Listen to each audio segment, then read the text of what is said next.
Simple recipes with गौरीमध्ये सगळ्यांचे मनापासून स्वागत. आज आपण घरच्या घरी अगदी 4 स्टेपमध्ये पनीर बिर्याणी बनवणार आहोत.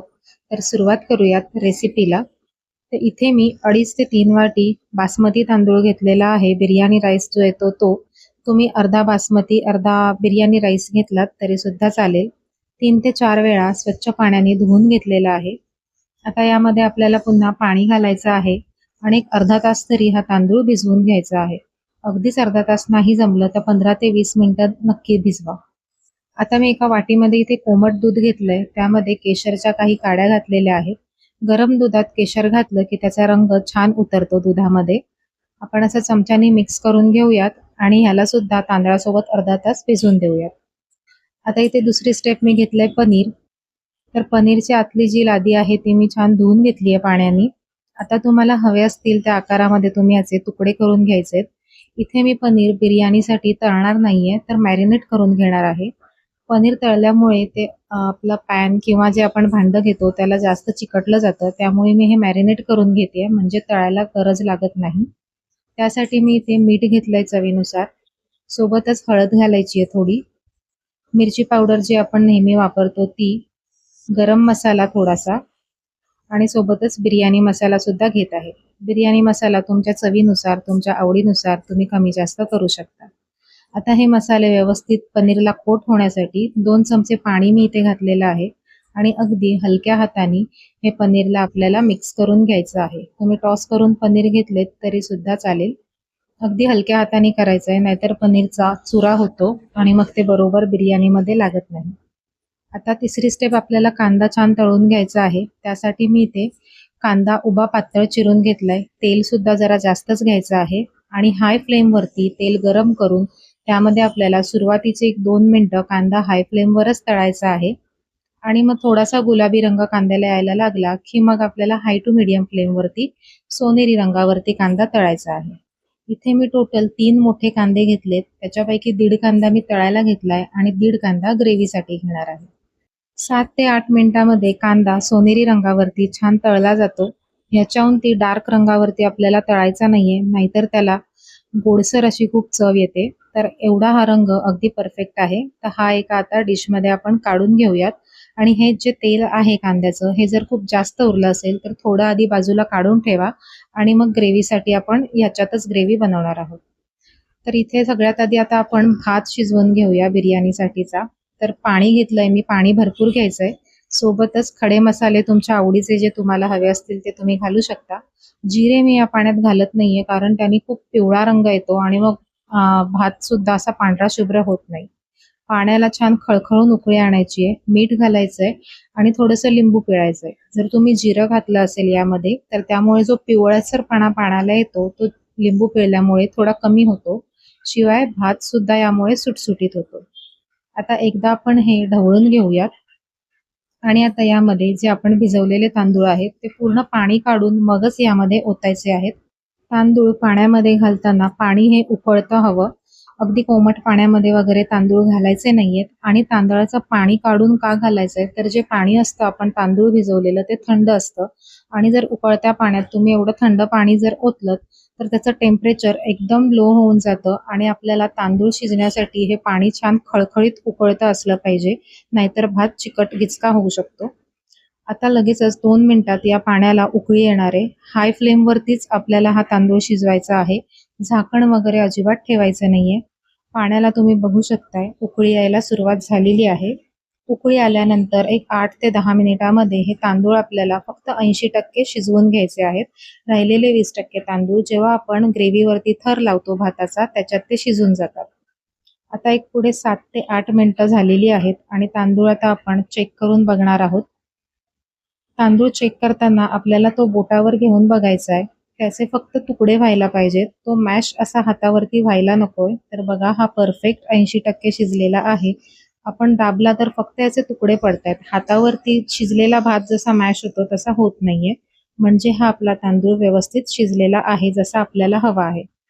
आता आपल्याला एका झाऱ्याच्या साहाय्याने हा तांदूळ काढून घ्यायचा आहे. तुमच्याकडे जर मोठी जाळी असेल तर तुम्ही डायरेक्टली त्याच्यावरतीच पातेल्यातला सगळा तांदूळ ओतू शकता. जर तेवढी मोठी जाळी नसेल तर 2 भांड्यांमध्ये जाळीच्या आपल्याला अर्धा अर्धा असा हा भात काढून घ्यायचा आहे. एकाच छोट्या जाळीमध्ये तुम्ही असा गच्च हा भात काढू नका, कारण की आपल्याला तो छान मोकळा सळसळीत हवाय. आपण ह्याच्यातून जेव्हा तांदूळ काढतो तेव्हा त्याची शिजण्याची प्रोसिजर जी आहे ती चालूच असते. त्यामुळे जर तुम्ही एकावर एक गच्च तांदूळ असा टाकलात तर ती शिजण्याची प्रोसिजर तशीच चालू राहते आणि भात 100% तो तिकडेच शिजून जाईल आणि मग जेव्हा आपण बिर्याणीला थर लावू तेव्हा तो ओव्हरकुक होईल. त्यामुळे तांदूळ असा सुटसुटीत आपल्याला काढून घ्यायचा आहे. आता नेक्स्ट आपण ग्रेव्ही बनवणार आहोत. तर त्यासाठी मी इथे तेच कांदा तळलेलं जे तेल होतं ते थोडं जास्त होतं, थोडं कमी प्रमाणात मी हे इथे घेतलं आहे. यामध्ये शहाजिरे घातलेले आहे. त्यानंतर 2 हिरव्या मिरच्या घालत आहे. जो कांदा आपण अर्धा आधी तळायला वापरला त्यातला अर्धा मी असा बारीक चिरून घेतला होता. हा 1.5 कांदा आहे. सोबत आलं लसूण किसून घेतलेलं आहे. तुम्ही पेस्ट सुद्धा वापरू शकता. मीठ घालायचं आहे. मीठ जपून वापरायचं आहे आपल्याला, कारण आपण भात शिजवताना सुद्धा मीठ घातलेलं आहे. तर त्या हिशोबाने आपल्याला मिठाचा वापर करायचा आहे. आता आलं लसूण पेस्ट आधी आपल्याला तेलावरती 1 मिनिट 2 मिनिटं छान परतून घ्यायची आहे. त्याचा कच्चटपणा, कच्चा जो वास असतो तो निघून जाण्यासाठी आपल्याला हाय फ्लेमवरती 1 मिनिट भरती परतून घ्यायचा आहे. यानंतर यामध्ये आपल्याला टोमॅटो घालायचा आहे, कारण टोमॅटोला पाणी असतं. त्यामुळे आलं लसूण पेस्ट छान परतली जात नाही. म्हणून आधी आपल्याला तेलावरती ती छान परतून घ्यायची आहे आणि मग नंतरच टोमॅटो वापरायचा आहे.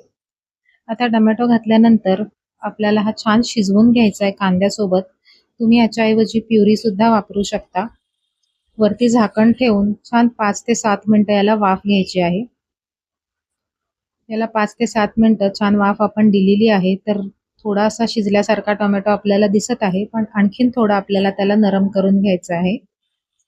आता आपण 1 मिनिटभर याला आणखीन परतून घेऊया हाय फ्लेमवरती आणि मग गॅस थोडा आपल्याला कमी करायचा आहे आणि बाकीचे मसाले घालायचे आहेत.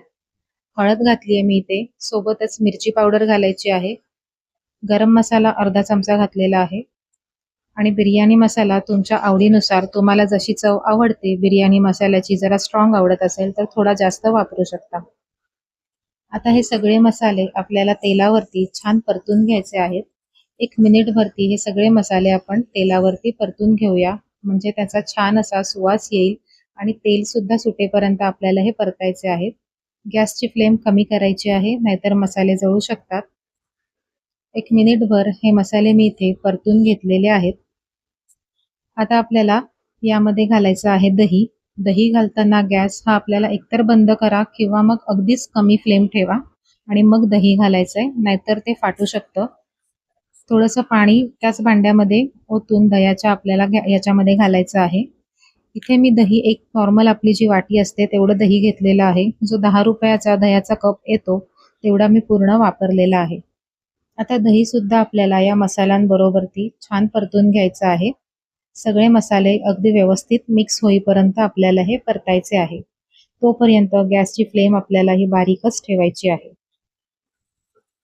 आता 1 मिनिटभर हे परतून झाल्यानंतर याला आपल्याला झाकण ठेवायचे आहे. हवे तर थोडंसं पाणी तुम्ही यात अजून घालू शकता. जर तुम्हाला वाटत असेल मसाले करपतील तर 1-2 चमचे पाणी यात तुम्ही घालू शकता. 3 ते 4 मिनिटानंतर तुम्ही बघू शकता याला छान तेल सुटलेलं आहे.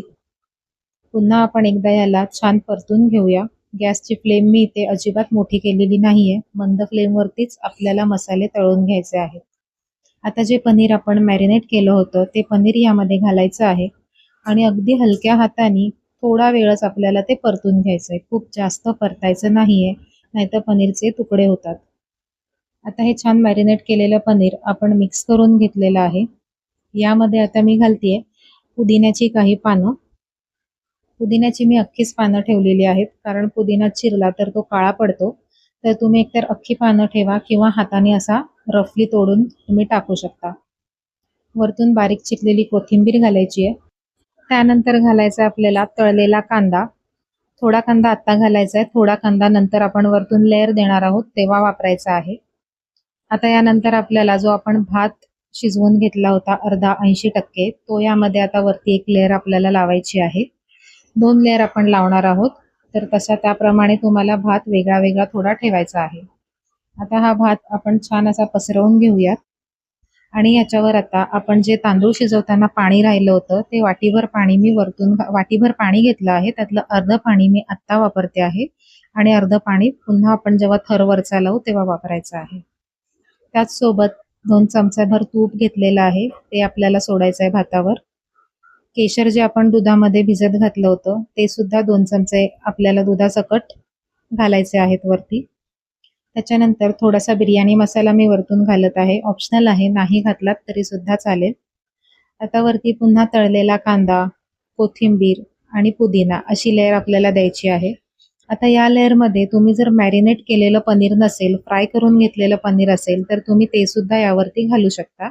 पण मी मॅरिनेट केलेलं पनीर आहे म्हणून ते बाजूला काढलं नाहीये अर्ध, ते फक्त खालच्या थरालाच लावलेलं आहे.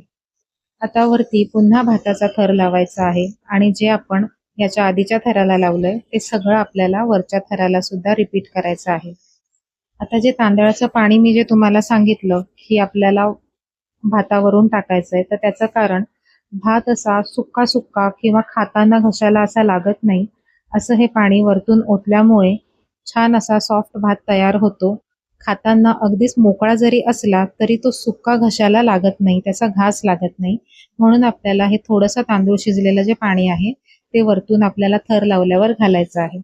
आता हा सगळ्यात वरचा आपला थर लावून झालेला आहे. पुन्हा तळलेला कांदा, कोथिंबीर आणि पुदिना घातलेला आहे.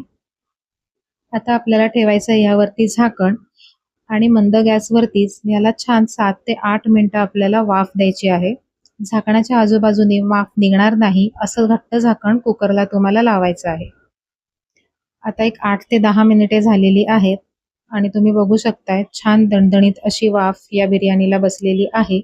आणि आपली बिर्याणी आपण चेक करूया भाताचे शीत हातावर घेऊन. तर बघा, आधी जसे तुकडे पडत होते तसे आता तुकडे न पडता छान हाताच्या बोटांवरती तो मॅश होतोय, म्हणजे आपला भात आता परफेक्ट शिजलेला आहे. याच्याहून जास्त शिजायची आता गरज नाहीये. गॅस बंद केलेला आहे. वरती आता पुन्हा आपण असंच झाकण ठेवूया आणि छान त्याला थोडंसं अजून वाफ मुरून देऊया. तर एक 10 मिनिटं मी असंच गॅस बंद करून झाकण लावून ठेवलं होतं. छान वाफ याच्यामध्ये मुरलेली आहे आणि सुगंध अगदी घरभर बिर्याणीचा येत आहे. आता मी तुम्हाला कालथ्याने सुद्धा काढून दाखवते की आपली खालची ग्रेव्ही सुद्धा अजिबात सुकलेली नसणार आहे. तर बघा, छान अशी रसरशीत आपली ही बिर्याणीची ग्रेव्ही सुद्धा खाली तशीच आहे, कारण आपण वरतून थोडंसं पाणी ओतलं होतं, त्यामुळे अगदी सुक्की सुक्की अशी ही बिर्याणी होत नाही. मोकळी छान होते, पण खाताना ती अजिबात घशाला अशी गच्च लागत नाही किंवा कोरडी लागत नाही. तर बघा, ही आपली इथे बिर्याणी छान अशी रसरशीत तयार झालेली आहे. आपण सर्व करूया. तर तुम्ही सुद्धा अशी ही बिर्याणी नक्की बनवून बघा. अगदी छान बनते, झटपट बनते, काही जास्त साहित्य नाहीये किंवा खूप जास्त काही वेगळी रेसिपी नाहीये. तर नक्कीच ट्राय करून बघा. सोबतच मी इथे बुंदीचा रायता केलेला आहे. तुमच्या आवडीला तुम्हाला जशी कोशिंबीर आवडत असेल तशी तुम्ही सर्व करू शकता. तर आजची रेसिपी कशी वाटली हे कमेंट करून मला नक्की कळवा. रेसिपी आवडली असेल तर व्हिडिओला लाईक करा, हाईप करा आणि अशाच सिंपल आणि सोप्या रेसिपीज बघण्यासाठी सिंपल रेसिपीज विथ गौरी या चॅनलला सबस्क्राईब करून बेल आयकॉन सुद्धा प्रेस करा. नमस्कार.